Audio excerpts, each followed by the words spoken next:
So I don't really know how I'm going to start this or how I should start it. Because there's a ton of different ways to build glitch effects.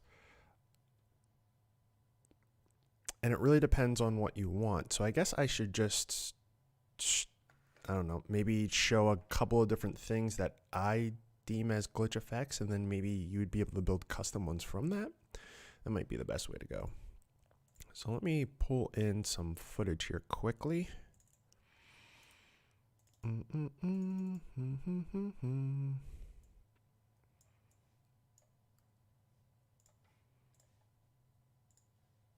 right. Then we can jump over here, and I'll just pull a video file down, and then we'll go right into Fusion, and then I can start to dive into all the different ways that I would build glitch effects. So one of the ways in which that you could build glitch effects is like doing like splitting of channels. Like that's kind of like a common thing. So you would see like a transform and maybe like multiples of them. Not like that though. I guess you really could do it like this. And then you would just have each transform just do like one channel, right? So one would only do stuff to one channel and one would only do stuff to the other channel. So then you would be able to, in between here, you could go, once I actually view this, we could go like that, right?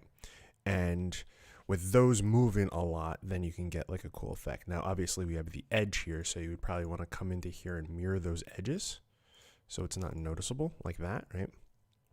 But you would then be able to, with expressions or with different types of controls, you would want to, or just keyframes if you want to keyframe it, you would then move these, right? And so then you can move like all three channels.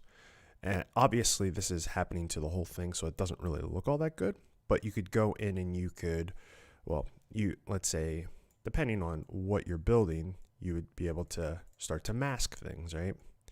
And I've shown in the past how to make like really in-depth custom masks with JS, what the heck is it called? JS Placement or something like that? Hold on a second. I have it on my computer somewhere.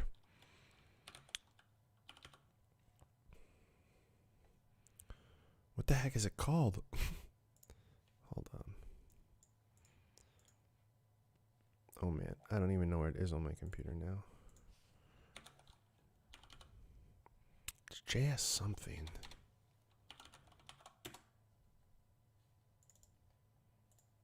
All right, here it is. Are we gonna start? Run.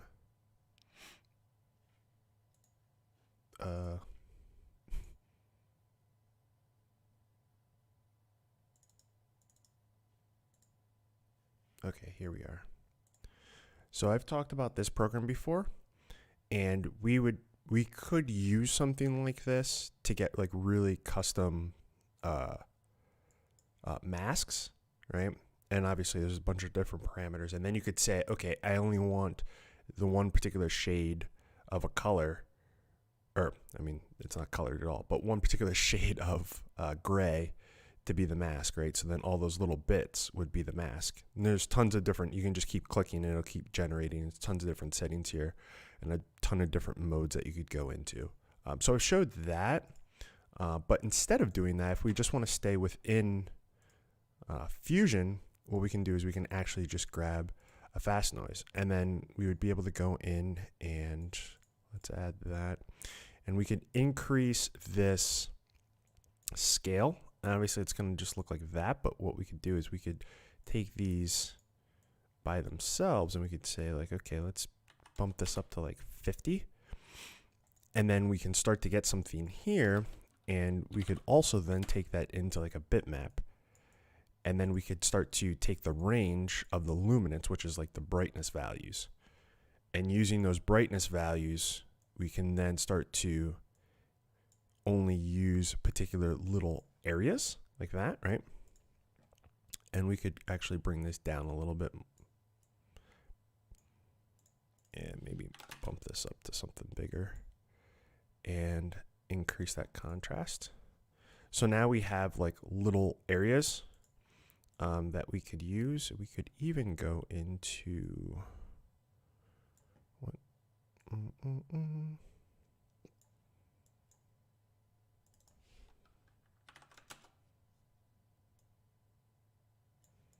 There we are. So now we have something that we could actually use as like a mask, and we could drag that into now both of these that we worked on, and we're starting to get like just these little cutouts. And the cool thing with this is this doesn't have to be a static thing, because it's fast noise. So we can move this and it'll, you know, constantly change it, or we could add a seed rate. One really cool thing is once you start to know a little bit about, maybe I should make a video on making expressions, but what we could do is we could come in and we can make an expression. Because let me show you actually the reason why we would do this. Okay, so let's say we change this to 1, right? So we have a seed rate of 1, and it's starting to move like that. Now let's take a look and see what that looks like on this. Okay, it's going to run like crap because this is also a 4K clip. But it's just going to dance around pretty much like this, right? But maybe we don't want that, because that's not really, when I think about glitching, I feel like it's like stuttering around a little bit. So instead of doing that, what we could do is the seed rate is kind of like, oh, we can set, you know, when it moves. So what we could actually do is we could come into here and we could use time to dictate when it moves, instead of having to come in here and writing, you know, a bunch of keyframes out. So one thing that you can do is like math floor, and what this is doing is it's dropping all of like anything below the point. So any decimal place is just going to drop that. And then in here we could put in like time divided by 2, and then times that whole thing by 2. And then what we'll have here is now it's kind of getting this, like, it's not so smooth, right? So now it's kind of, it's almost like glitching around, right? So that's something you could do. Obviously you can change these values to whatever you want. But now when I play this, this is also going to glitch around as well. Now, is just doing a channel shift the thing that, you know, is going to look cool? Possibly not. But using the fast noise, changing this, and you could always increase or decrease the amount, if I come in here, the amount that the fast noise is actually using. So if we actually flip this, like the amount that it's using, and then we can start to add in different things onto here as well as it also doing the channel shifts. Like we could even put in like a displace, and then we could have that go in and also have that run off of this. So all of these little things are also now displaced. Or instead of that, you could just do a whole transform with all of the colors and offset it, right? Something like that. Now, obviously, this is a bit much. What I'd probably do is coming out of here. What is this looking like? I'd probably just grab another. What would I do here? I could grab another one and pipe this in.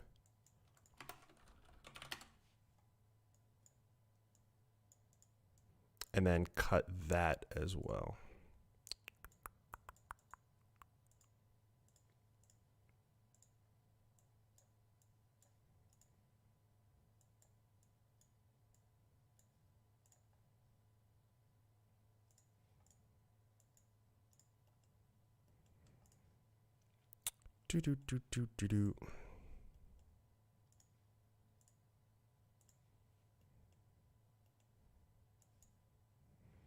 So now it's only those little bits, but obviously this one you probably wouldn't want that because it's also moving everything to the side as well. So you could do simple things like that. One of the others was like an analog. Are these transitions? No, I'm just trying to show just like building some type of like a glitch effect out. Because someone was asking if I could do a video on making glitch effects, but I don't really know exactly like what to show, because there's so many different styles of like glitch effects. Like one of the other little things that I was doing is I was also taking like a little square like this and making this like, let's do like, 10 by 10. And then you could grab this and have this go into here. So you have this little box, right? And then in that little box, you could also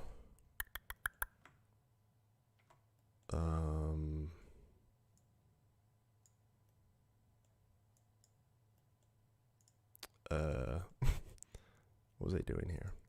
So if we were to do this, we could take these wait,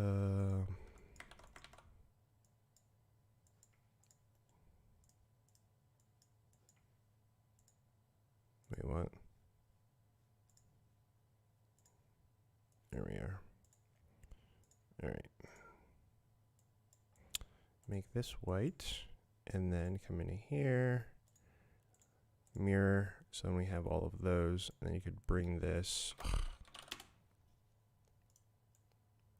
into here, luminance into here, multiply, and then, oh wait, I did this the wrong way. So then all of those, I should have picked a better video clip, but it's pretty much just like adding texture to like all of those little things that you moved in between these two. So you could do like all sorts of little things like that. And then you could, if you wanted to, you could also have this keyframed where it changes the amount that's there as well. So now we have like a little texture of those channels, and the actual image itself, you would be able to, you could use like that luminance as well. I don't know, like, I guess maybe I should just build out something that looks kind of cool instead of just showing all of these like little things that you could do. Is there a schedule to the streams? No, I'm just kind of doing it at random at this point.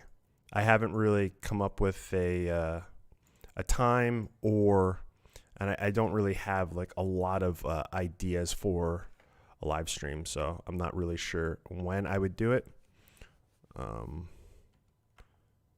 But maybe I should think about doing it on a schedule.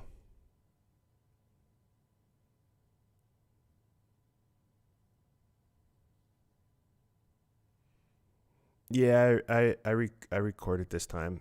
I just edited the video from the previous stream. Well, I edited it last night, and I had to pull the video off of YouTube in like the creator studio thing or whatever. You can download your live streams, and the only quality I could download was 720. So like my desktop looked very blurry, but I was like, that's all I have. But yeah. So other ideas and things that I've done in the past to make these. Okay, so one of the big things, I guess I'll just kind of back up and show something else as well. If you're doing something that's kind of like on the analog side, one of the cool nodes to use is like a TV node. This has a lot of like cool things. It really depends on what you want out of it. Right now it looks really weird, and it's because you have to like zoom in to actually see, and it adds a lot of things. So the scan lines is what makes it so difficult, but then there's also a noise. So if you're ever looking to add like some level of grain to your videos and you don't have the studio, so you can't use like the grain and the film grain, like all of these three, right? If you can't use those, because I think that all of those are studio, you could add grain to your project by using this noise. There is like a random in here as well that to get it to move.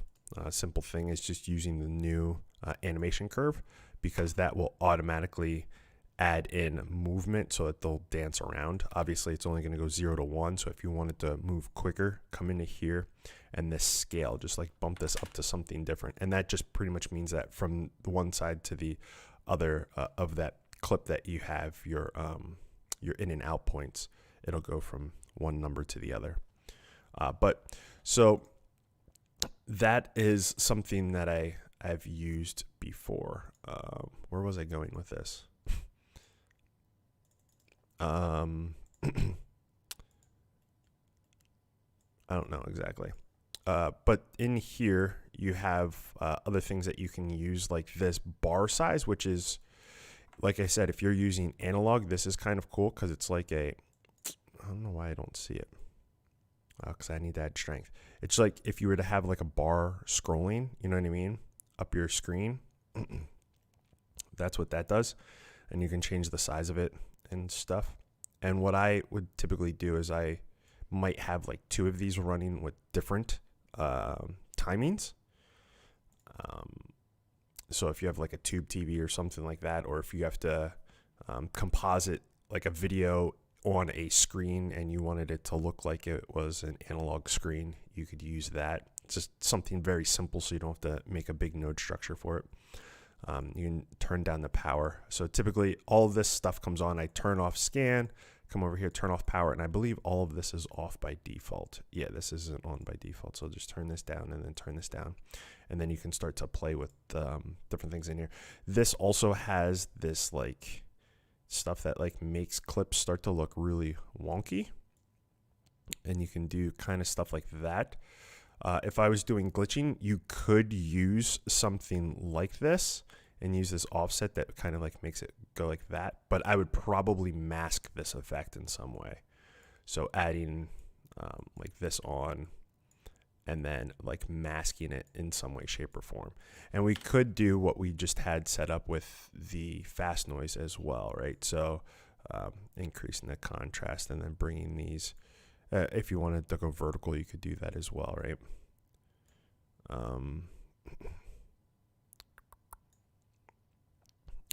What am I doing here?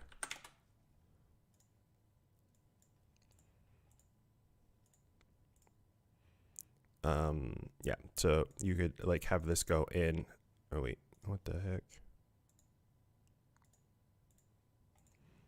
And then, obviously you would only see it wherever you have it cut out over here. Obviously making the mask look more interesting. But the cool thing is using both of those, you would then be able to tie in using this, which would then, make that dance. So just kind of like linking all of these things together to be able to build a cool effect.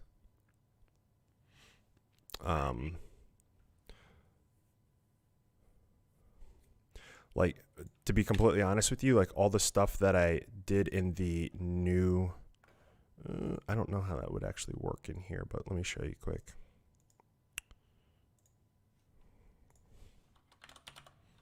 That's how a lot of these were built.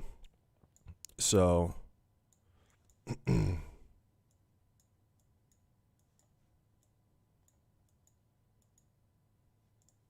a second. Let me get. Okay, well, it just crashed. Hold on 1 second.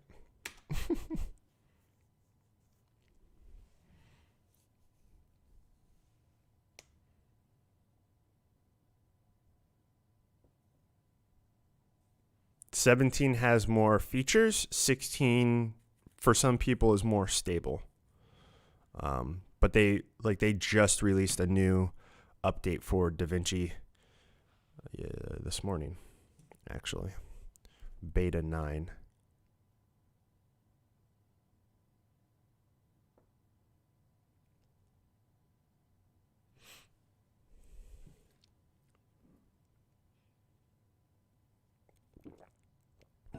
Still waiting for a reboot.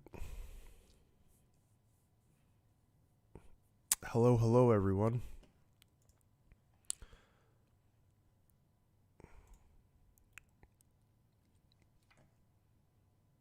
Maybe we should actually build out an effect here. Did I really not? I could have sworn I was working in like a saved project. Was I really not? Oh wait, was I? Here we are. You're welcome.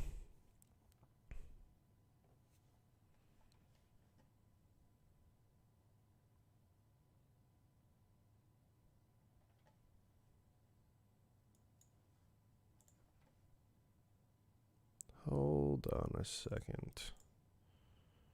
Project, what is today's date? 21/02/12. Thought I saved this. The blinking TV signal? Where? The TV. I see. Well, I could actually show that. That's super simple. All right. We're back at square one. We don't even have any video clips.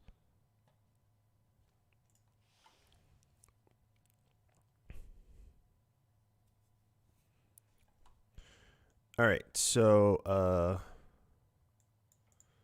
let's go back in actually 1 second here.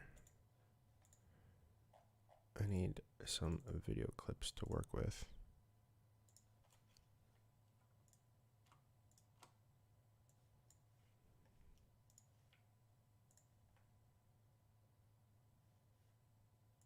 All right.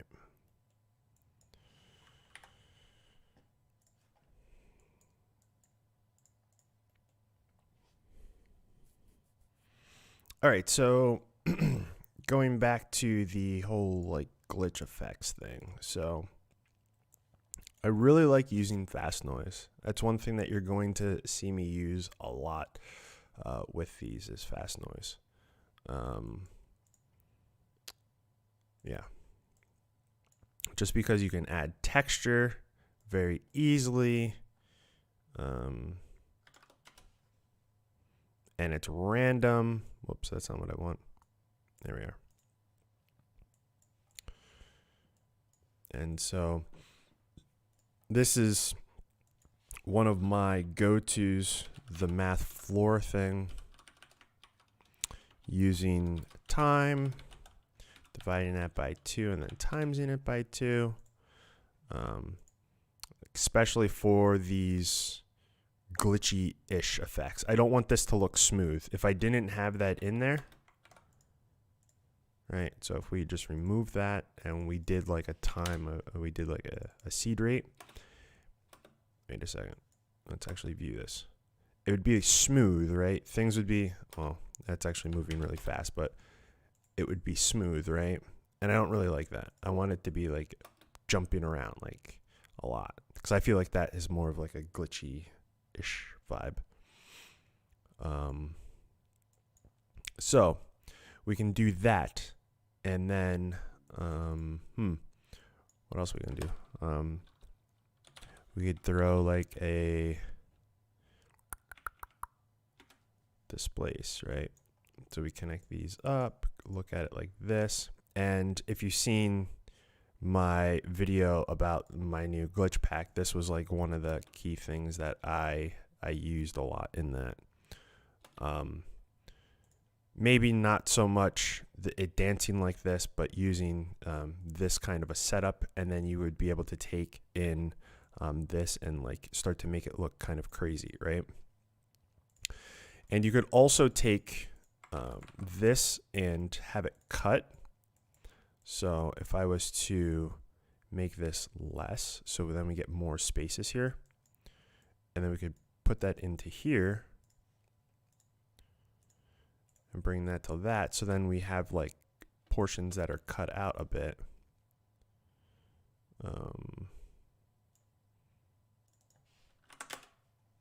So now we have like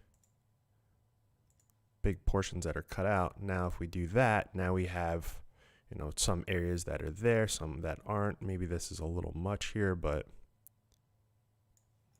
kind of get the idea, right? So you can start to quickly, now obviously I'm not playing back at full speed when I'm playing this, but you can start to really build out, you know, at the start of some type of an effect. If it's good or not, I mean, you're kind of the judge on that one. And then you would be able to even use fast noise. Maybe this is going to be a video about fast noise. I don't know. So if we bring this back and then just use like normal, maybe make this like 100. And then we could then have this go into here. So now we have that showing up. And I think this will lay on top correctly. Nope, it won't, because in here we need to go, is that the right one? Yeah, there we are. All right, just need to resize it down to 1080 because this is 4K. That's why I was looking all weird. So now if I view this over here, then we have that, and we could turn this to something like a screen and maybe reduce this. And where those areas are, then you have that, and we could like increase this. So now we have kind of like noise there. Maybe we don't want.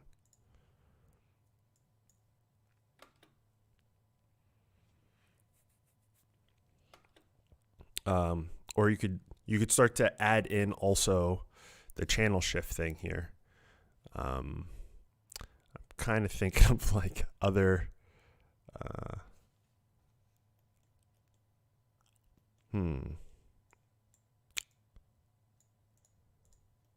Like we could also, what else could we do to this? Oh, one thing I'll just start showing you different ideas, I guess. One thing that I thought was pretty cool is taking a displace, and I forget exactly how I did this. And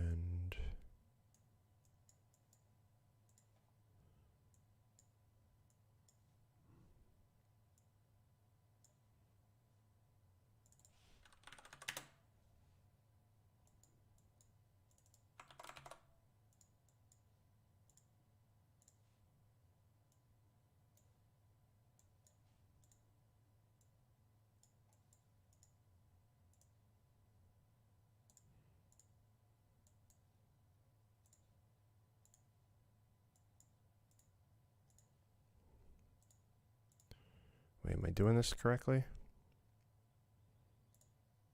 I think so.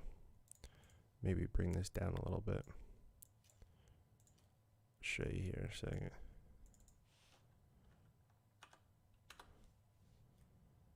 And then you could take this. How do we actually get those to all link together?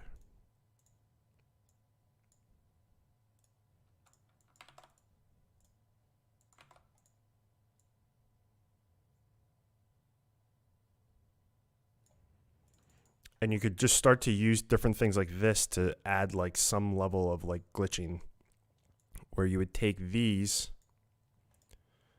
you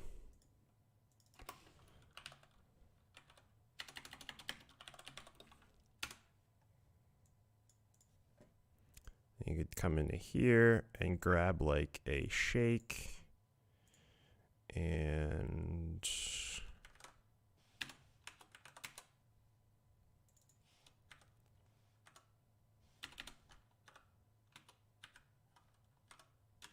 oops.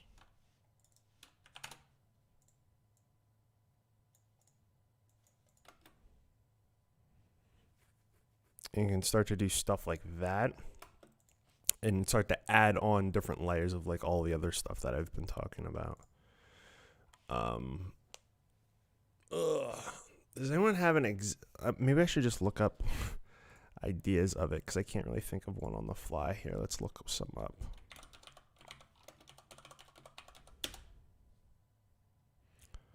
All right, when I look up, like, you guys pick one here. I'll show you how to. We could make all of those, but which one?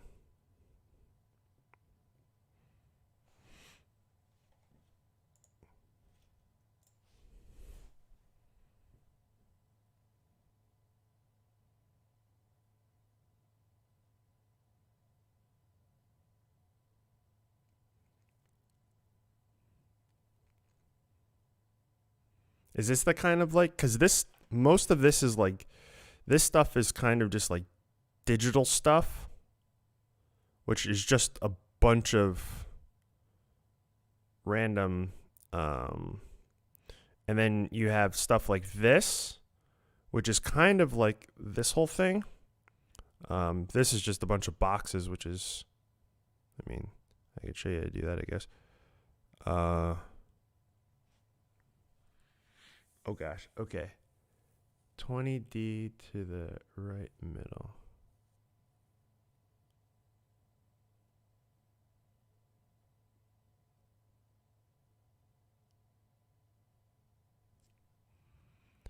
Third pick, this one. So that kind of a thing. I don't know what this animation actually looks like, but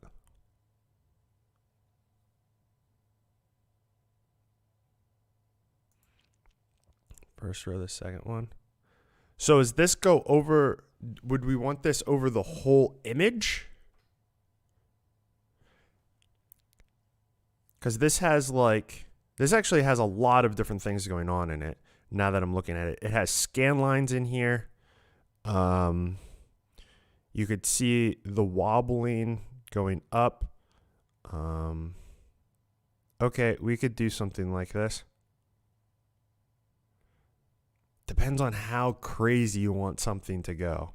But you could definitely get something like this to work. You would actually end up making this kind of look like a CRT monitor, or like I guess a CRT monitor, or all monitors for that matter.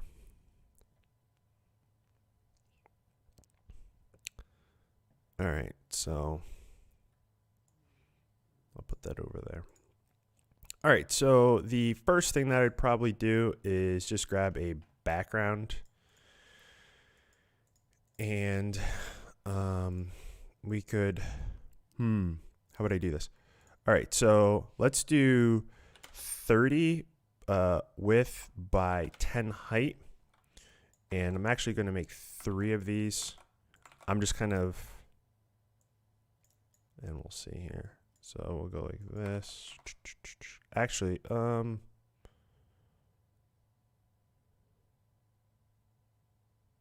a second. What am I doing here?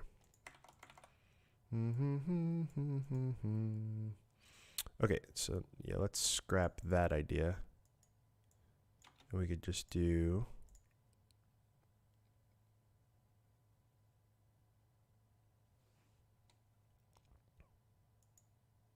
hold on, I'm thinking.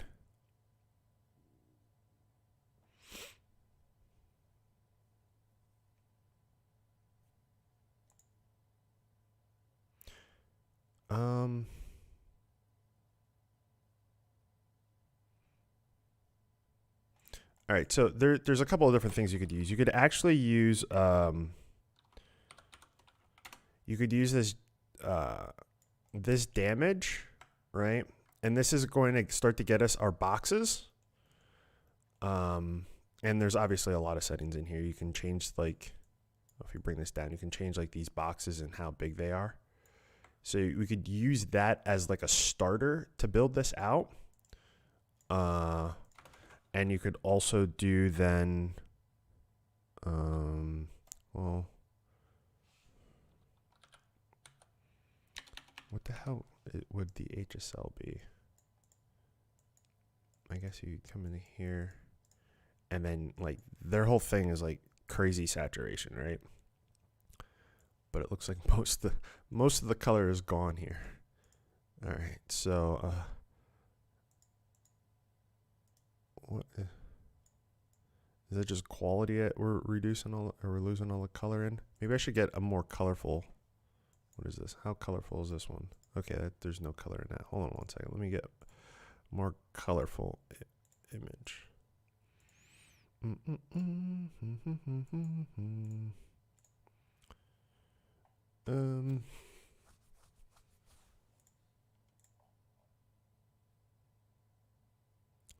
Let's go into,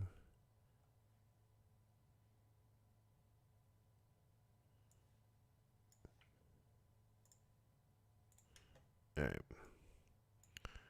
So if we would have this one go into here, right, that might be too much color and not enough detail, but. So the first thing that I would do is I would go about making whatever you want your boxes or whatever to look like. And then afterwards, then determine the reveal and how it's going to show up on screen. I feel like that would probably be the better bet.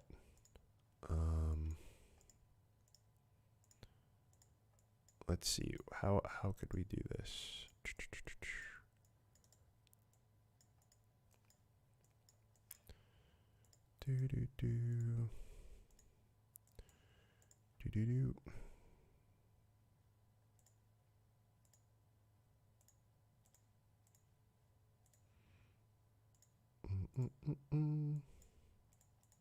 All right, so now we got a bunch of boxes, right? And we can then use this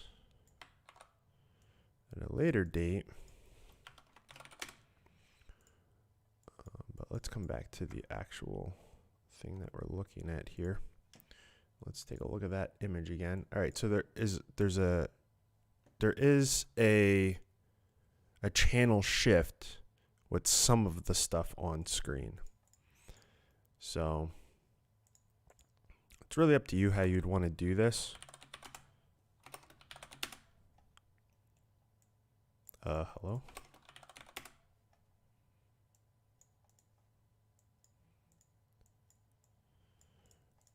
Do.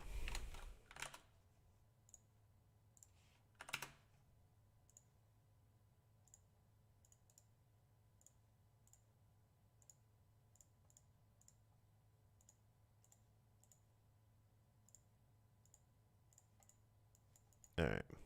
I feel like that might be a little too much on that channel shift. So let's do just one. How does that look? All right, let's go back to the normal shot for now. Okay. So we have those two.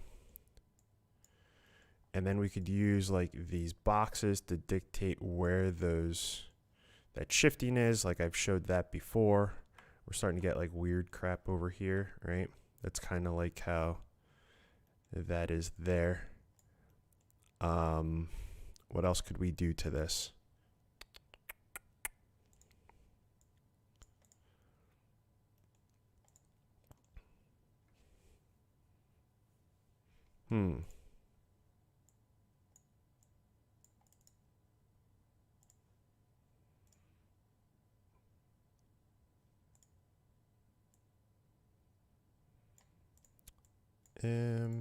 In here, I guess we could do it.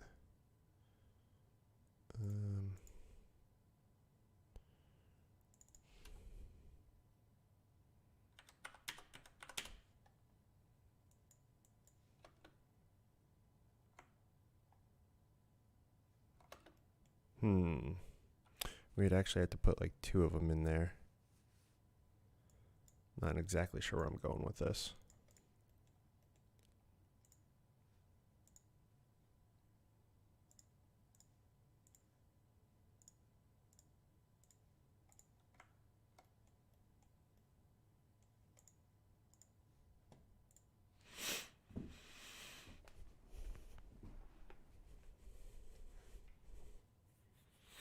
I don't know if I'll pull it off.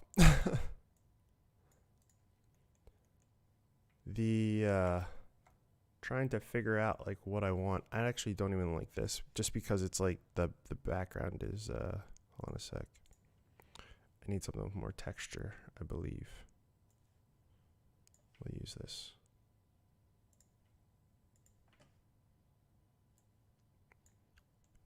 All right. So, how would we do more glitching stuff? So we could have these.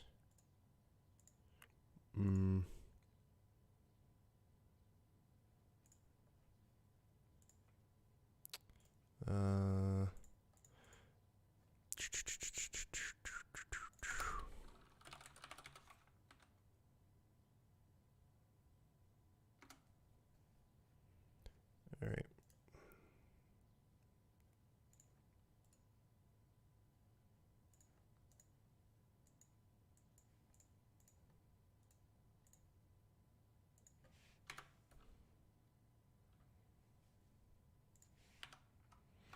Just going to change this to make it easier on myself to write in here.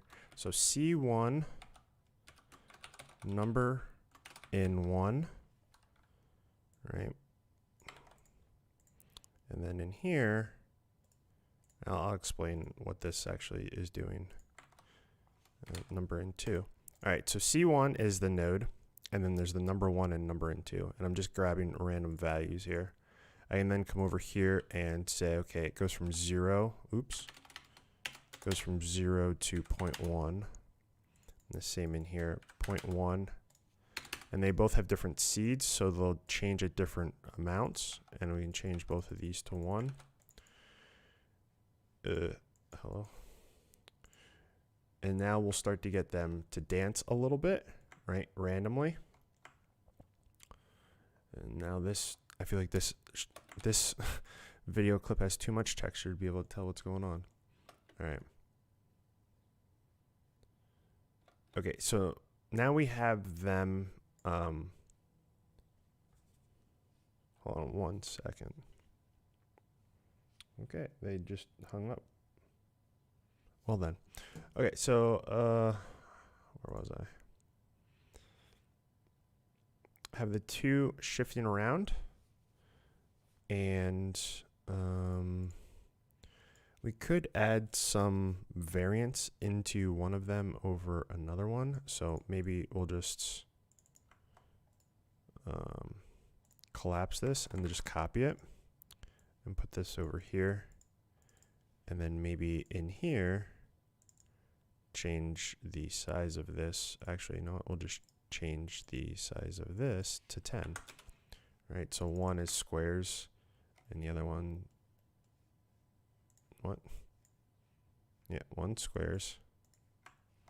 Why do I not see both of them? Maybe that's them? I don't know.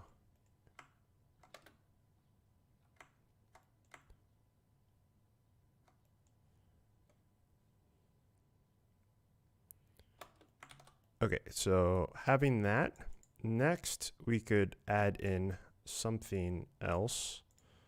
Like, let's take a look here.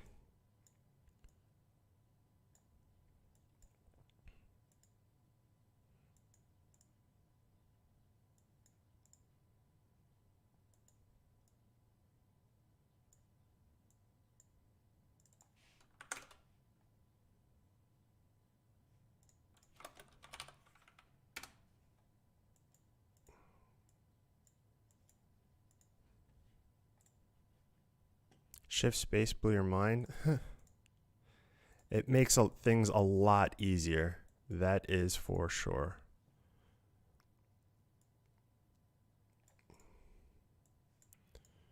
Okay. So now we'll just use, I forget what this is. Okay, so yeah, this is like the random thing that, I don't know how we're going to use this, but hold on a second. I'll just move it and I'll use it somehow.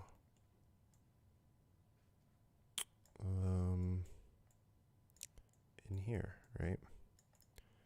So then get this to all go in, and obviously that's a little crazy. So let's just view this here and just viewing here. We'll bring this down and just have it a little bit. And that was going to bounce. Okay, we're a little strong on that.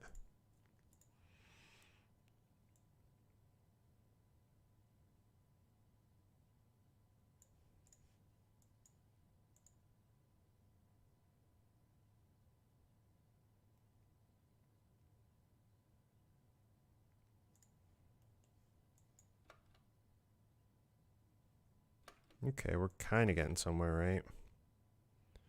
With some type of stuff going. And once you build this out, obviously you could then make this into a macro and use it at a later point in time.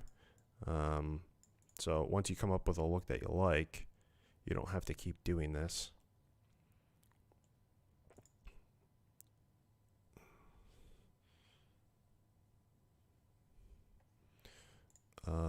So I think that is looking all right. What else could we do? Oh, we could also, let's do another, oh wait, we just made this, right? And we didn't even use it. So we could add in another transform, and let's actually use this thing that we made because we made it. And then on here, we could maybe increase the size by like 1.1. So now we have, hold on a second, come in here, and I'm gonna do my thing that I like, math, if I could spell.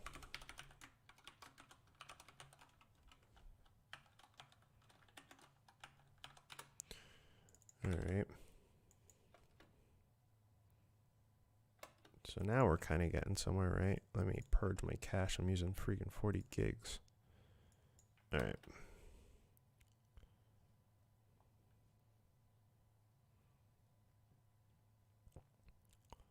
So now we have stuff kind of going all over the place, right? And then now within this, we would obviously want to have all this stuff come on and off when we want or when music's going on, but we want the chaos, right? So now we have to figure out a way that we could have this come on and off when we want it to, but still have all the chaos and not have to keyframe everything, because maybe we'll put in some music here or something here in a second. So if I go back and play that cache stuff, we can see like, okay, that's kind of our glitch that we have going so far. We could obviously make it go a little bit more if we wanted to, but yeah. Actually, you know what? We're actually going to let's grab another displace. We'll put it over here, and the pieces that are zooming a bit more, maybe we'll add the displace to that. So we'll just grab the bitmap that we have there and use that as the mask, and we'll switch this to, let's have this go the other way maybe. Why do I not see anything happening here? Oh, because it needs to be in the green. There we go. Okay, so we could have it go like that, right? But right now it's real sharp in everything it's doing, so we could go in, or no. We could blur it, right? So we have kind of like a middle point where it's more intense than the edges. I can show you here what that ends up looking like then. All right, so if I turn this up, we can see like, it's kind of hard with everything that's going on right now, but you can see if you have it all the way down, the amount that this moves things is like really crazy, but we could turn it up. So then it's obviously, the more it gets into those numbers, because obviously it's going to be a softer edge, so that effect will be less as it gets to the edges, right? So now we have it more rounded compared to if we don't, then it's abrupt like this. Just little things to add to it, but obviously we wouldn't want this to be this much. And if we want it, screw it. Let's just add a shake onto here as well, right? But maybe not so much. So negative 0.1 to 0.1. And we can turn this down as well. Okay, maybe that's like too much. Maybe 0.01.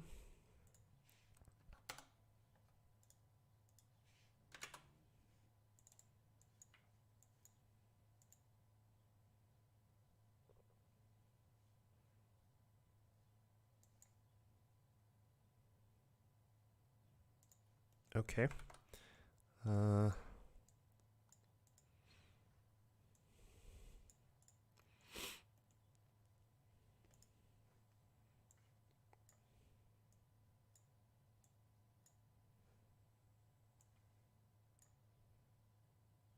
Oops, that's not what I wanted.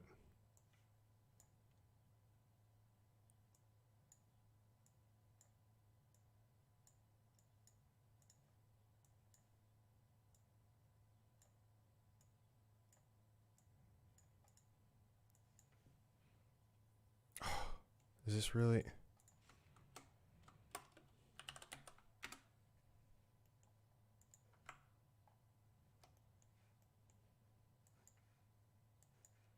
Wait, what?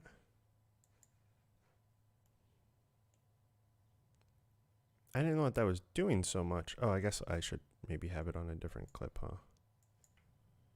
Let's see what this looks like here. Yeah, that's kind of what I wanted it to do. Just gets real intense on the colors get real intense. Oh gosh.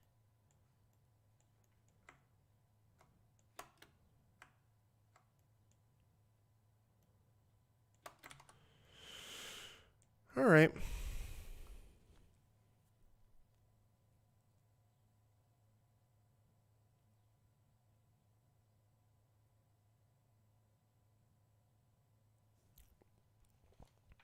What's idle till you connect the dots? Did I miss something here?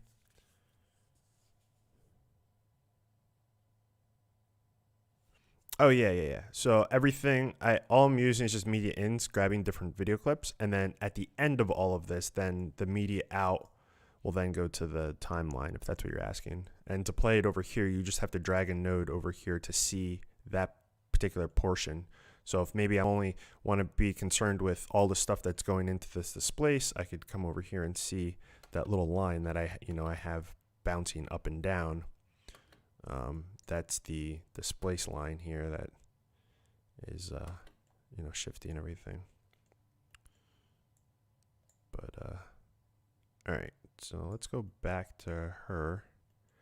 I don't know if I really like that color being there. I feel like that was kind of, maybe just do one of them. Which one is doing like the blue? Okay, so this one's doing the blue. So maybe we'll have it in here, masking just for the blue. But why am I only? Okay, so what we'll do is we'll do a bitmap that comes into here, and we'll grab the luminance, and we'll only use the high luminance portions, and we'll cut it. So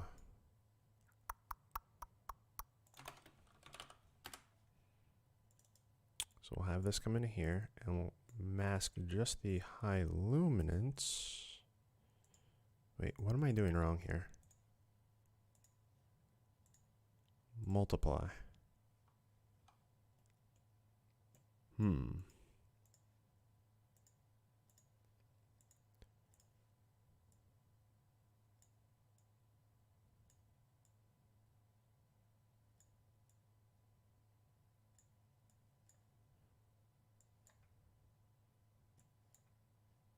Oh, that's why, because this needs to be on luminance. And there we go.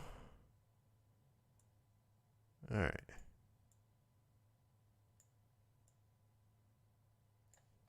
So now it doesn't matter what video clip goes in there. I think that was a little too crazy. And now in here, I feel like I don't even see it happening. Maybe I need to change something over here.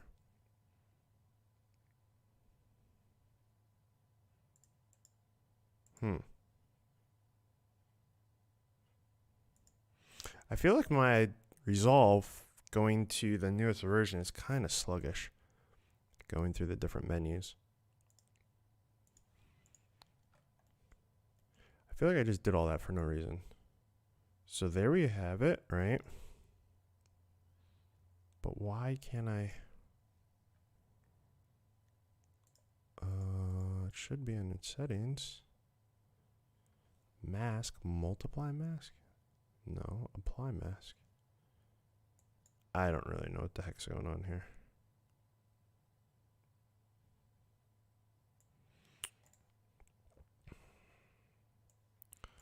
All right, let's try this a different way.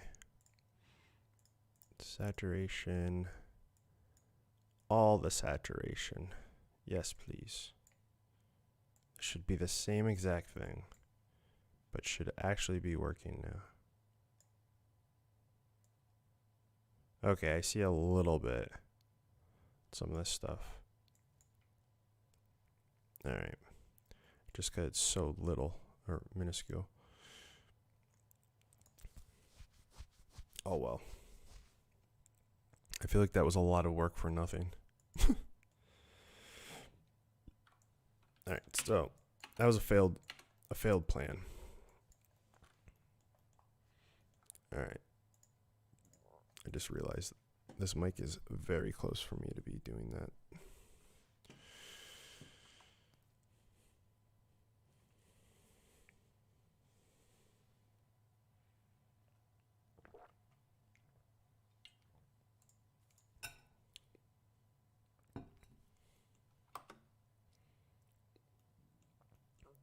All right, so now I'm going to take this and we're going to make a one control that controls everything.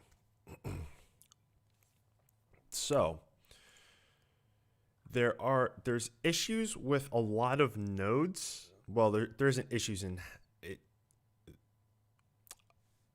When I first started using Resolve, I thought that the easiest way to do it is just come into the blend and turn the blend off, right? That would be like the easiest way to turn things on and off, right? But the way that some things work, like if you watch in here, if I was to turn that on and off, it looks kind of weird, right? So, well, we won't do it that way, but we'll use this number in 3 as our control, and we'll set this to 1 for now. And what we can do very easily is go into these things, or, you know, like whatever that we're trying to turn on or off. So I could come in here, and for this, so if we just look right here, if I take this and we can go down, and then it'll turn that off, right? It'll turn on and off, right? So what we can do is change this to C1, the node name, and then the variable that we want, which is number in 3. I'm just going to copy that because we're going to be using that in a lot of different places here as well. We could also do the move, but we'll just leave it the way it is for now. I can show you the other way as well. So in here, what we'll do is, because this value here is going to be what controls this whole move, right? So if we bring it back to 0, it doesn't show anything. So what we can do is we can open this up, and we can take this value and times it by that number, right? Because that number is only a 1. So when we take it down to 0, so everything turns off, obviously this is going to be a 0 as well. So that's that. That makes that super simple. And then here, what do we have going on in here? Here we could do the same exact thing, right? And then in here, all right, so here's something a little bit differently, because we have this controlling the value here. So there's a couple of different things we could do. We could come into here, we could turn this level down, which would actually turn all of this stuff off.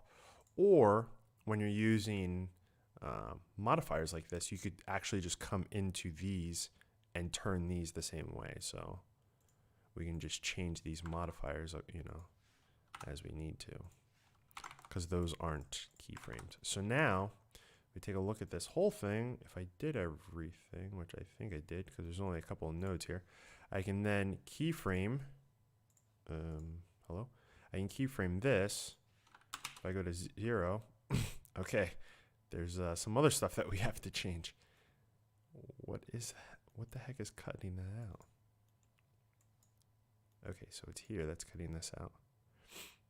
Oh, because we're changing the size. Right. All right. So we obviously can't change the size to 0. So what we'll do is instead of that is we'll leave it 1 plus, and then in brackets we'll go 0.1 times this, right? All right, so there we go. So now we can take this, and if we go 1, then it's all on. So then we only have to use this one parameter to control this whole effect, right? So you could keyframe off of that one thing. So yeah, that's kind of how you would then run this whole thing. Obviously, I would probably like package this up a little nicer if you were to do something with it, collapse all this stuff, maybe bring it down.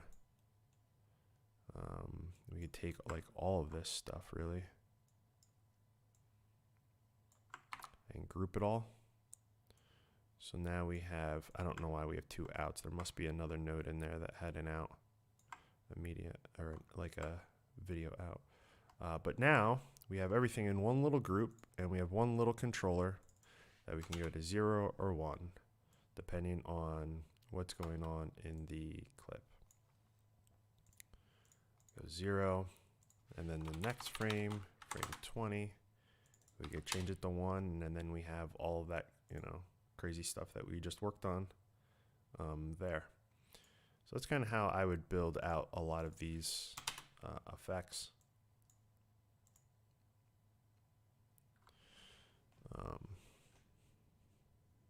But yeah. And then you would then be able to take all of this stuff and you right click and you go macro, create macro. Or, yeah, you would create the macro, and then you could also make it into a just create a macro, and then anytime that you have a macro, you could just right click, you come into tools, and you could come into macros, and then your tool, you click it, and then it drops all the nodes there, and then boom, you have you now have an effect that you can use, right? So now I have this like little effect with a little slider. Obviously, depending on my song, and if you guys have seen, I'll just put a song in here quick. One that I can actually have on stream. So I'll need to put headphones on to hear this, huh? I don't know if you guys can hear that. I feel like if I turn it like that, okay, you guys then can hear that. Okay, so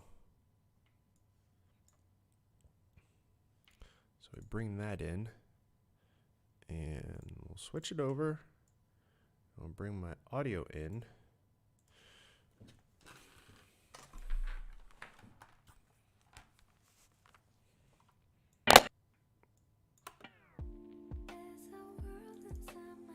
Okay.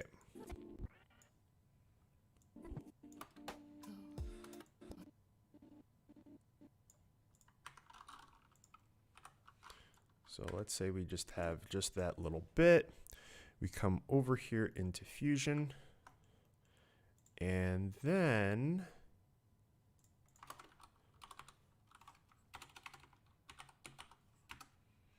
bring a media in, and we have audio of the timeline, right? And then once we have that, we can come over into keyframes on this clip, drop it down, and then should be able to hear this.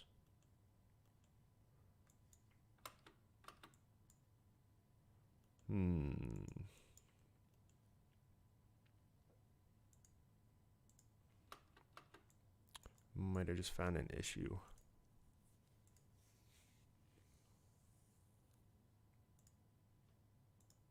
That should work. Okay. Now it is. That's weird. Why isn't it caching down there though?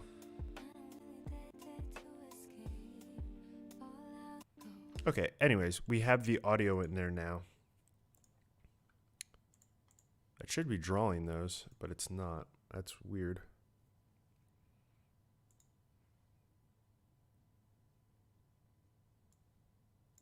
Oh, geez, it's so low. Oh, this is something that I don't like about how this whole process works.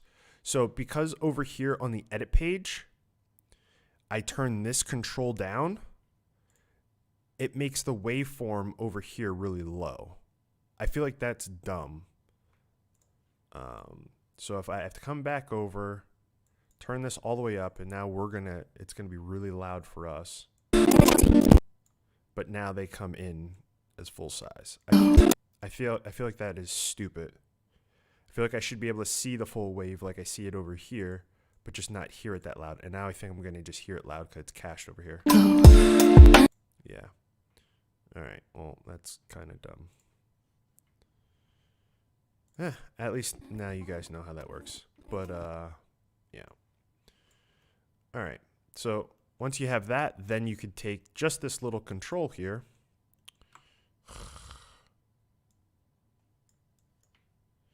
Take just this little, when I was viewing this, it was viewing whatever this node is here, that out there. What is that connected to?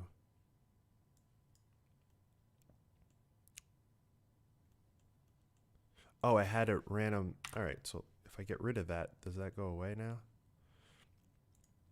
I had an extra node there. All right, so let's move this up. Take all of this. There we go. Now it's only 2.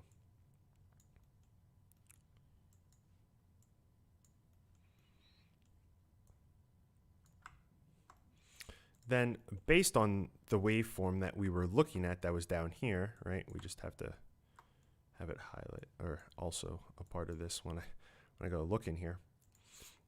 We would then be able to, with it being louder, be able to actually see the waveforms and then keyframe, accordingly. But yeah, there's a little bit of like a glitch effect. Now, obviously, this is only, what, a handful, maybe 10 nodes, 15 nodes, right? You could take this whole effect and, 10 times it, adding all sorts of different things onto it to add more, what I like to refer to as like texture, add more texture to it. But at least, you have like a little bit of an idea of how to build it. And the more and more you add, because like if we go back to like looking at this, there's just a lot of like texture in here. And that's why using something like the JS placement, something like that. I forget what it's called. Because I always think of like Node.js, which is something completely different. Yeah, using that kind of stuff, there's like a lot of texture in there. And those, I believe that those are like 8K resolution. So there's a lot of detail in there. And you can then use those and overlap them. I actually had a whole video going over using that and the cool different things that you can do with that. Hold on one second.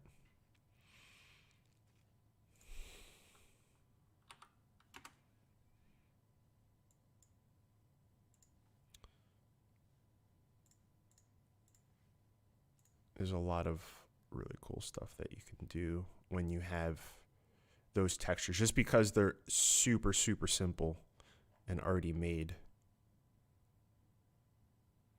I don't know where it's at, actually.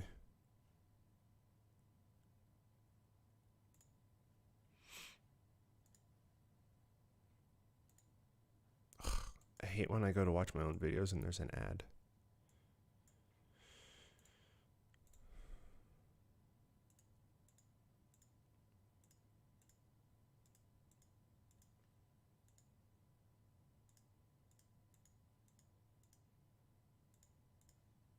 Did I really not? I don't know, whatever. I'm kind of over it. I was going to show the video that I was talking about, but it looks like I didn't show it full screen what we were creating. Oh wait, maybe I did. Here. So like all of these like random little textures, you can, obviously I have them animated so it looks like little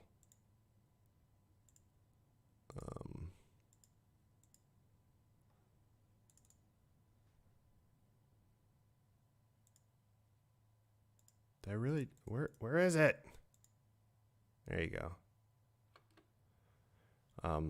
A lot of like little things, and this was, I showed how to like do this all in 3D and then add different light leaks and stuff like that. But yeah.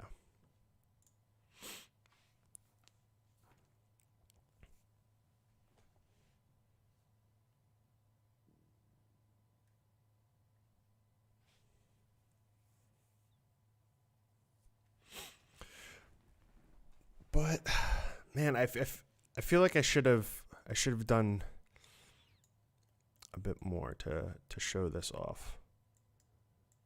I don't know, but at least you know like how to kind of build an effect and use kind of like a one control to, like you said, a one control to rule them all.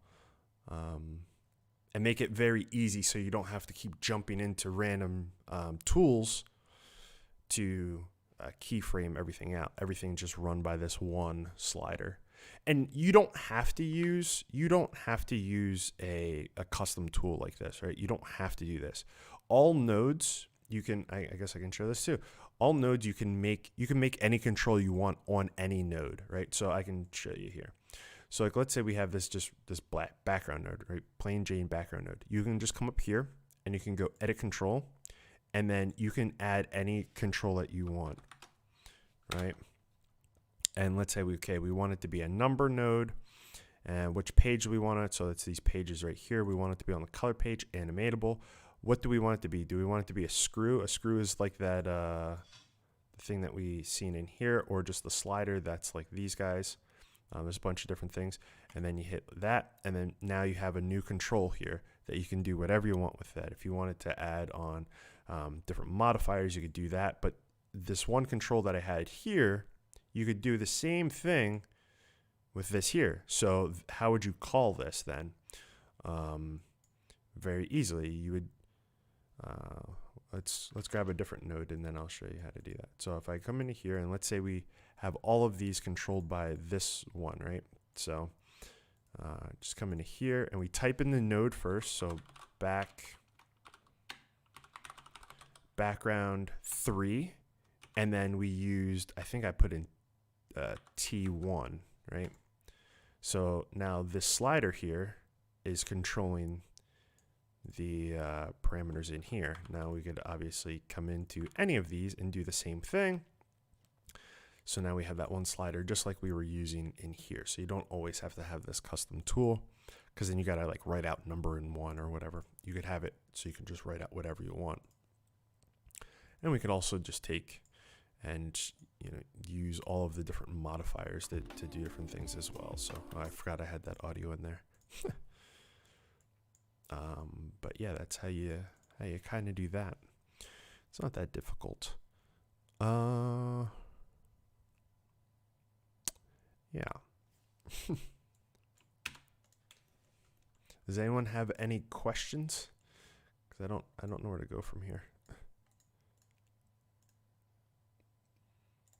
Collapse.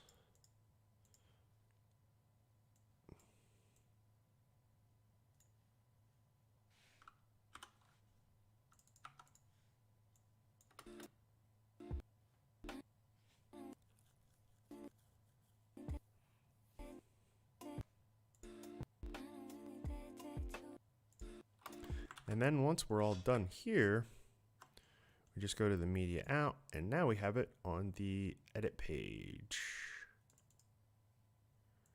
And now we have the red bar across the top, which is for the caching. And once the render cache runs and processes the whole thing, then we can watch it. Because now, instead of the computer always having to process that stuff that's in Fusion, it made behind the scenes a video file that we can then now easily play. Right?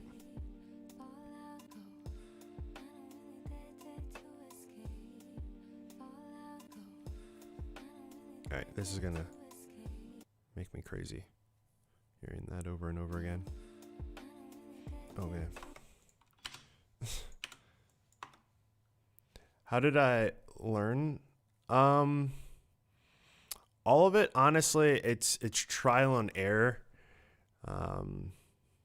Yeah.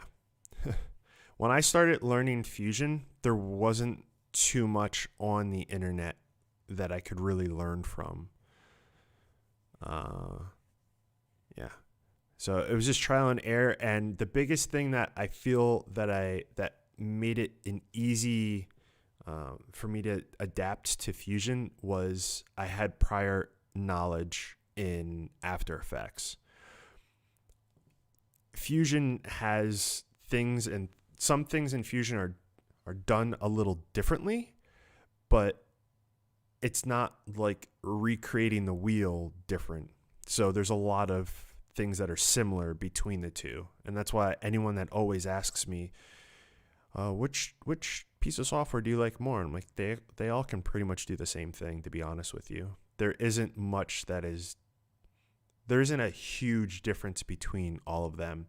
There's like little things that one might excel at a little bit better than the other, but when it comes to Fusion, at least, they're pretty much the same. But they do have a couple of things here and there that hopefully, at some point Fusion will start to adopt. Like, one of the big things for me is all the new vector shapes. They're cool, but they're currently very incomplete. One, the documentation on the vector shapes, there's more documentation there's more nodes in the documentation than there are in the software currently. I made that a point like a while ago, but all of these shapes here, right? So any of the S nodes, there's a couple, I haven't used them in a little while, so let's take a whirl and see how things are. But if we take like an ellipse and a rectangle, and let's bring them both in. So that's them. But the thing that sucks is we can't, you have to look at from the renderer. So once you get complex stuff, you can't like look at things individually. You can only look at it from the renderer, which I kind of get it, but in the other things that also use renderers, so the 3D environment, you can look at particular portions of the 3D environment, not all the way back to the renderer. And the same with the particle system. You can look at different areas. I believe you can look at different areas. I haven't used particle system in a while, but I believe you can look at different areas and then at the end. I might be wrong on that though. But the different things, so these kind of remind me of, the normal ellipse and the normal rectangle, right? The difference with so if we look at this, we can grab from the corner, right? And it moves the height and width together, or we can just do one or the other, right? If we look at this whole particle, or we look at this whole shape system and we try to do the same thing, we can't pull from the corner. We can pull from this side. We can't pull from the bottom, right? We can't pull from the top, but we can only pull from the side, right? So that's kind of weird that they, I don't know. It just seems very incomplete. And the same thing, I believe, with the rectangle as well. Rectangle, we can't even pull from anywhere. But the rectangle, the normal shape rectangle, we can pull both, right? So it needs some work still. Hopefully we see that, sooner than later. But we can still bring vectors into Fusion, which is perfectly fine, but they get rasterized right away. And they don't stay as a vector. Once you bring them in as a mask, the mask itself has its own controls that rasterize it, right? So it has like, or when you, yeah, right there. No, wait, that's not it. When you go into, let's say, like a background node or whatever you put it into, it's automatically going to have like the information for the image, and it's going to convert it into pixels. So you automatically lose the whole like idea of vectors right away, which kind of sucks. But you can at least bring them in, right? So, but once they get put into the first node, they get put into, you lose all of the ability to zoom infinite and all of that kind of stuff. But with this whole vector system, hopefully it's going to be that way. I'm just waiting for like things to be able to bring in like a custom vector instead of these primitives, and for these to actually like work a little bit better. But the cool thing with these is they have a couple of like simple things that are interesting to play with. Right, so we can take, let's make these smaller. Show you and take this and make this smaller as well. Maybe move it. And I hate the way that this is all set up, but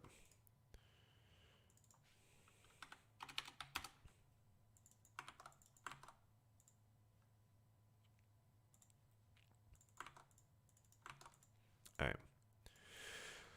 But they have these like cool things that you can like easily like duplicate things and, you know, change the spacing and all this stuff, which is kind of cool. I mean, you can do this with like an array with duplicate, but this is all vectored stuff, so it's a lot lighter on your system, which is, you know, cool. But yeah, so you can use like a duplicate if you wanted to do it, you know, the old school way by using masks and like solids and stuff. But hopefully we see that stuff come through soon. That was a lot for how did I learn to use this software.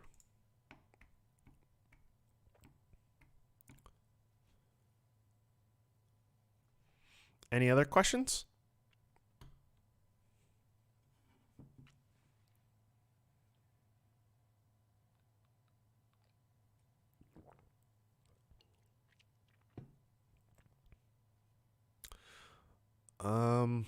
I don't, because what ends up happening, how I deal with keyboard shortcuts is first I sit there and I say, oh, I do this a lot. Is there a way that I can make this easier on myself? And then I end up just creating my own keyboard shortcut. I did a video a while back with the couple of like keyboard shortcuts that I use, and in my videos people always ask, because I guess this is like surprising to a lot of people. Well, it's not surprising to a lot of people, it's surprising to a lot of newer editors. It's like I can take a video and simply just cut the beginning of it off. So what I did there is, let me back it out so you can see it. I can cut like the beginning of it off, right? Or just cut the end of it off, or cut it right in the middle, right? So some people see that and they're like, how the heck do you do that? You know, stuff like that. Like I don't use the default shortcuts, but all the stuff is obviously like up here, so you can do it. You just have to figure out what the command is that you know, obviously want to use. So those three that I just did there, I have as F1. So it cuts everything to from my playhead to beginning, right? Cuts all that stuff off. F2 is just a normal razor blade that just slices, and F3 cuts everything off of the end. So that's something that I use a lot. I just find it very easy to cut off the beginning, cut off the end, or cut right in the middle. And then I have like a lot of like color stuff as well, because I use a lot of colors while I'm editing. But outside of that, I just use all of the defaults, well, most of the default stuff here that I can at least think of. You're welcome.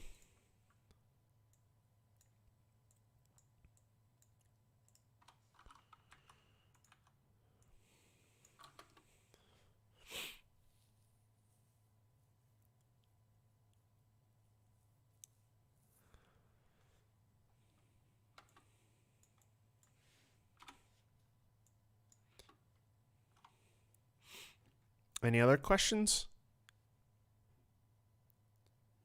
No, I don't use the cut page.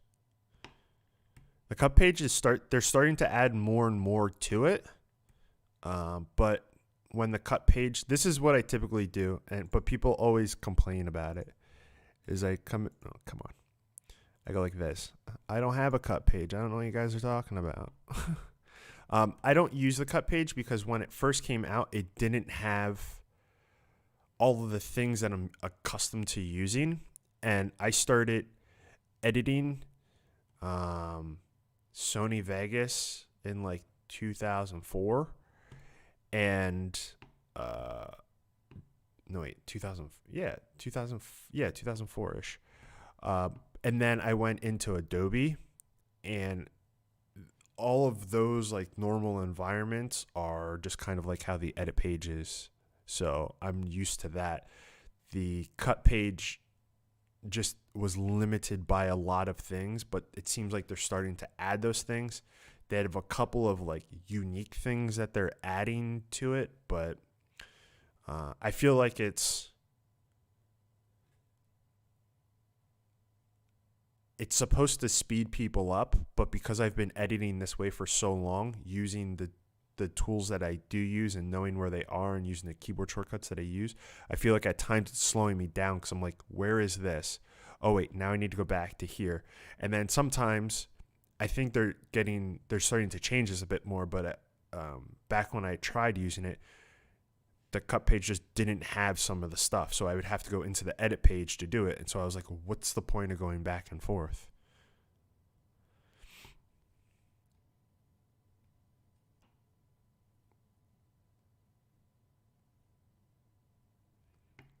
Dynamic zoom. So dynamic zoom is super simple. So if I bring my clip in here, I just come over here. Where is it? Oh, it's right there. All right, so I turn on dynamic zoom, and then you come to this little drop down, and you go dynamic zoom. And you have two, if I zoom this out, you have two boxes, this box and this box here. And it's a start and an end, right? So you can just click on a box to make it active and move it around, right? Or click on this box and move this box around and make it active, zoom into whatever you want, right? And how a dynamic zoom works is it uses the ends of your clip. So it'll start with one and then it'll go to the other, but I have to obviously turn this off first. It'll start with one and then it'll go to it's going to, throughout this whole duration, it'll get to the other one. You can obviously swip and, change the easing and stuff like that. But yeah, just coming down to here to switch it. I don't really use it a lot. It is nice when you need a quick zoom so you don't have to, fiddle with keyframes.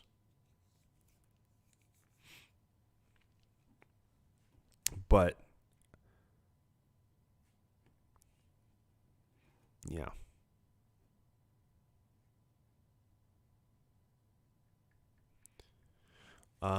Do you have to mouse everything? I don't, I feel like I use my mouse for everything. To move this stuff around, I don't know. I don't know of a different way of doing it. I always use my mouse for everything, so I'm not really much of a help on that front, I guess. I have my mouse in one hand, and my other hand is on 1 through 5 and F1 to F8 and tilde. That's how I do everything.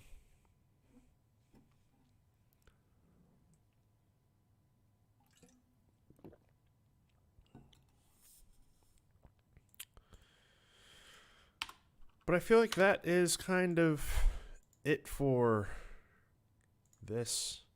I don't know if this justifies as a good enough. Tell us about those shortcuts. What do you mean? I told you about the shortcuts. What do you want to know about the shortcuts? Like the commands? Like the commands. So this is play to start, razor, and play to or end to play. And then I just have like all my different colors and fast forward.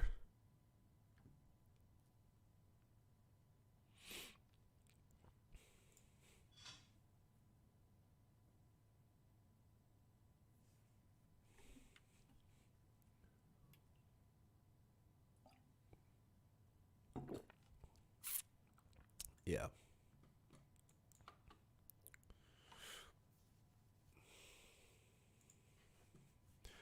Hold on a second. All right, so someone was asking me also about the this coloring here on this page. Let me see. I think I still have this file. Then you're going to be able to see my really messy files that I make. Hold on a second. I have no idea where I would have saved it though.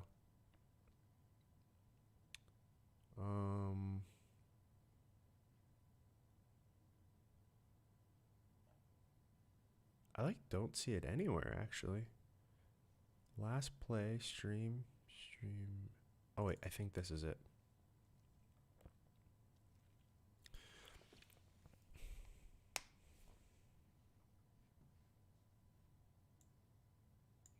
Is this it?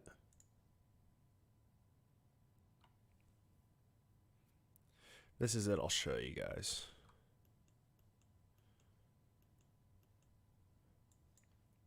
Wait, yes, this is it. Okay. So this is all of the stuff to make that background that I have. So I made this a couple of days ago. And this is typical for me. I start making stuff and then I'm like, oh wait, that doesn't work. So then I just start making other stuff. So what? Oh, okay. So I have the logo for the logo for at the bottom, you know, down in the bottom corner down there, the Twitter and the Instagram. So I just randomly have those logos and oops, they're down here, right? I don't think that stuff's that difficult. The only thing that I did is I changed the blending, right? So it kind of like, I don't know if this will play. So it like kind of flickers and you can see that this is moving. To make this stuff simple, I'm not going to go through and keyframe all of this stuff. So what I did is I set up a set of keyframes here, right? But the background goes on forever, right? So what you do is you loop your keyframes. No, wait. No, wait a second. I might have just said the wrong thing here. Hold on a second.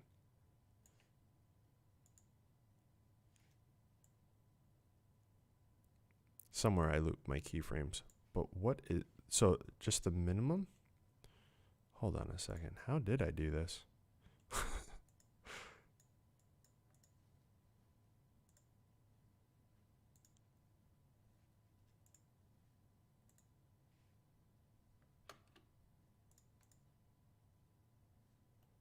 Oh, wait. Wait. Here we are. No, wait. Do I not even know how I did my own thing?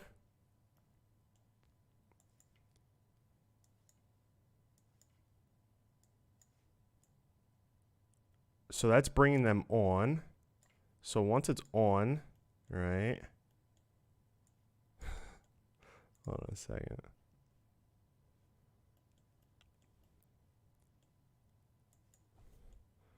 Jeez, when you do things at 3 a.m., I thought that I would have just looped them, but I was just keeping that on. Hold on a second. Now, how did I do this?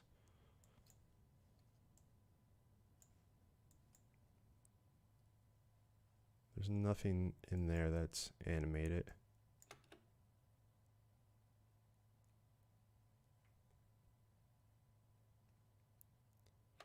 What in the world did I...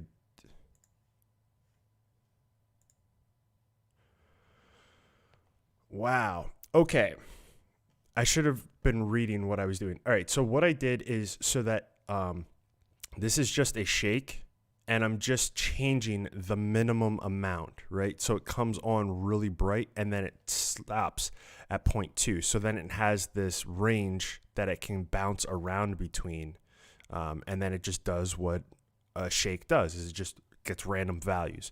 But at one point, I'm just changing the amount. So I can have it go all the way up to 1, so then that value will be 1, right? So it'll be on really bright. And now it's just kind of flickering like it's just, you know, barely on. Jeez. Okay, anyways, you were asking about something else too.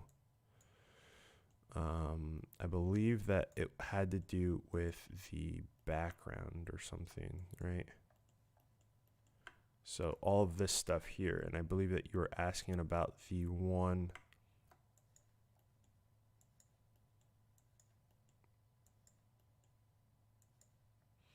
All right, so my this right here, all it is the little box that's around it, right? And I'm just masking that area off. So like if I didn't have this, it would just be all of these letters. And I can show you how I did all these letters to make them look cool like they do. But I just wrote, this is me getting lazy. I just wrote JR, and then I went up and I just added more spaces. All this is just spaces here, right? So I added all that to get the color like this, and to get them to, you know, some of them to be an outline and some of them to not be an outline. Obviously, it's just modifiers. So over here in the modifiers, what you do is once you have this all out, so it'll all be one solid color, or actually here, I'll just copy it so I can show you. Whoops, I copied the wrong thing, this. So if I turn off this, how do I undo that? Okay.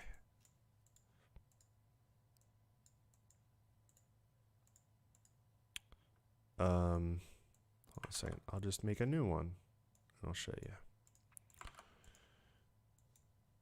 All right. So to get some of them to be an outline and some of them not to be an outline, you just come into your modifier and you go character level styling.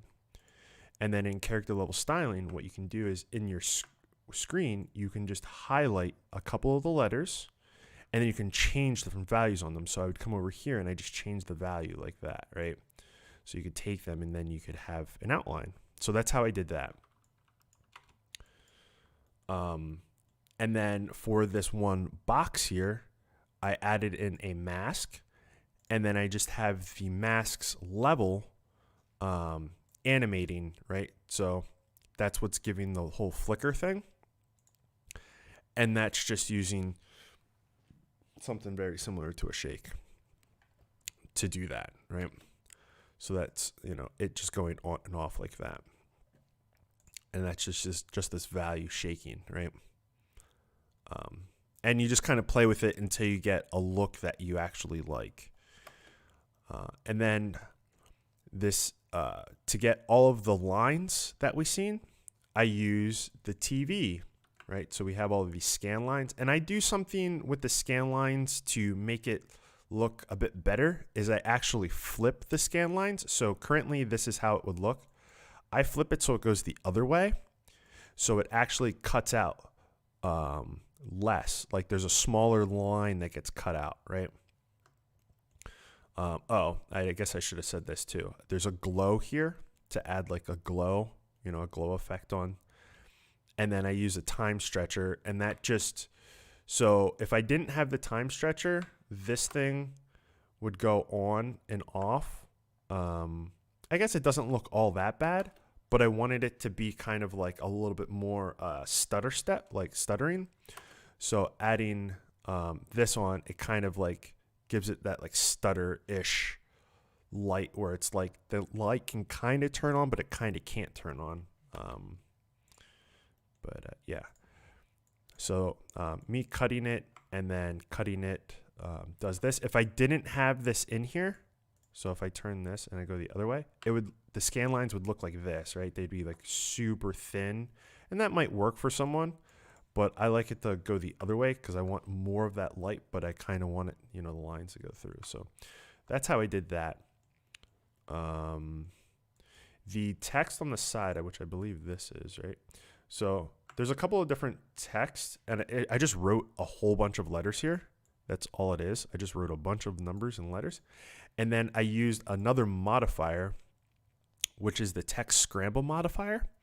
And typically it has like a whole bunch of letters down here, and you just say like what the letters are. And I only wanted it to be the capitalized letters, right?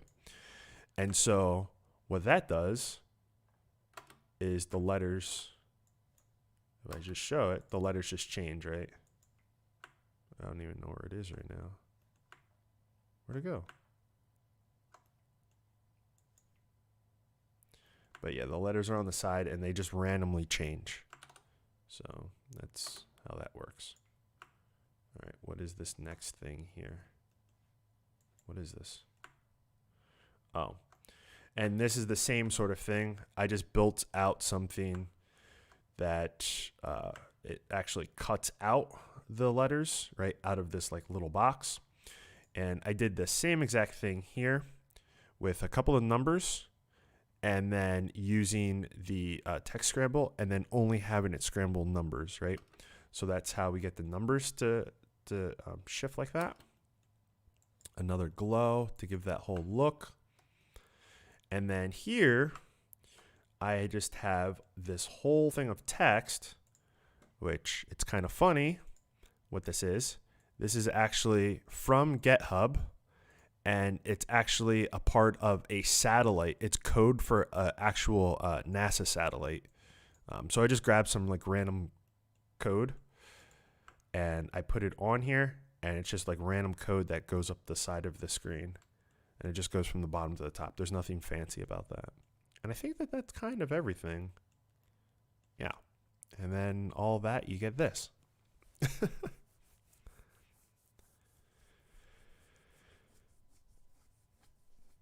No, I didn't create a stream for, or I didn't do a stream creating this. A lot of the times when I'm creating stuff and I'm in like creative mode, I will just have like someone else's stream on. So like I'll like a random thing on Twitch, and I'll slowly like work at it. 'Cause like you seen here, this stuff up here was like another idea that never went anywhere. I don't even know what this is. Oh, this was something that I was going to have above my camera. This was going to slide up. Like I was working on this for a little while. It was pretty much going to slide up. It was going to appear. The name was going to come out. I just kind of gave up on it though. At some point I might do it to just have like more animated things on screen, but I just kind of let that go and I gave up on it. But yeah, so that's kind of how I created this.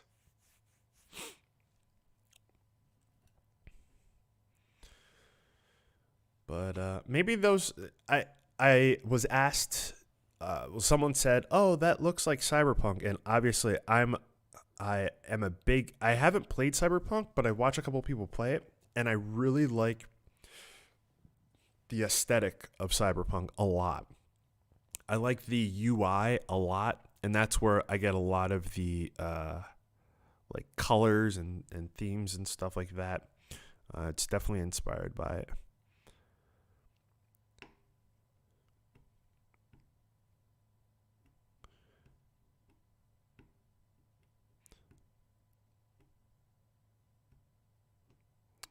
Anyone that I would follow?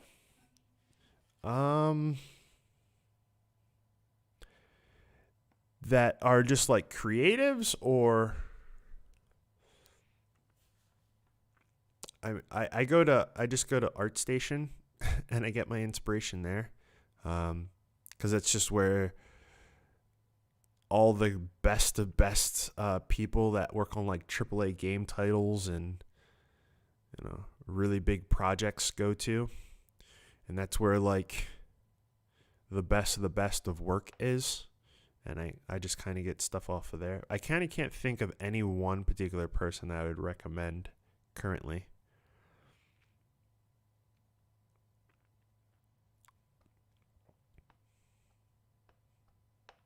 Any other questions? I'm probably going to head out here shortly.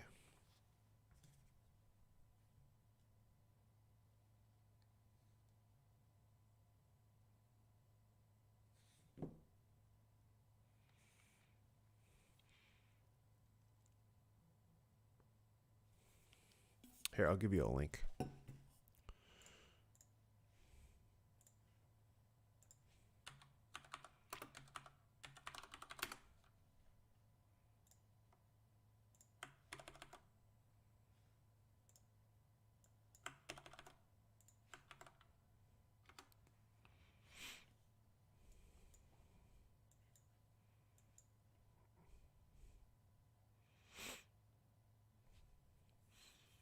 That's pretty much where you're going to find like the craziest of crazy stuff when it all realms of art.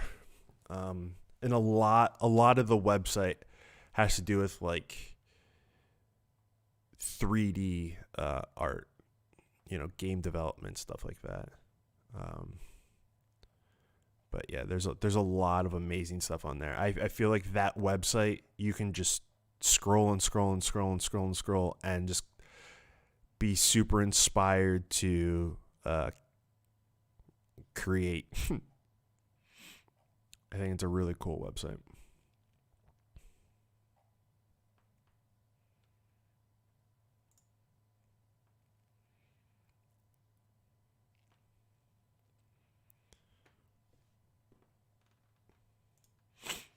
All right, well, it feels like that's kind of the end. Hopefully you guys found that entertaining. And for those who didn't know how to do the stuff with linking, using different values from other elements, now you know how to do that. Maybe I'll make a little video about building out expressions. I did do a video a long time ago about expressions, but I feel like I lost a lot of people while explaining it, because it's a lot of it is just very simple math used in clever ways to get stuff to work in cool ways. Kind of like how I use the one slider and this times everything by 1, and that's how you can then pull that value out, and then you can take that one slider that you're timesing everything by, and then you can animate that one slider, and all of the other stuff then gets animated with like in a linear fashion for all of the other stuff as well, since you're multiplying everything. But yeah, maybe I have to think about how the best way to put something like that together that is that people can digest. Because sometimes I can kind of get in the weeds and completely lose people, and not really know that I'm doing that. So yeah, hopefully you guys found that interesting. Not entirely sure when I'll be streaming again. If I do, it'll probably be around the same time that I started today. But yeah, with that being said, I hope you all have a good weekend. Stay safe, and I'll see you guys later. Have a good one. Later, guys.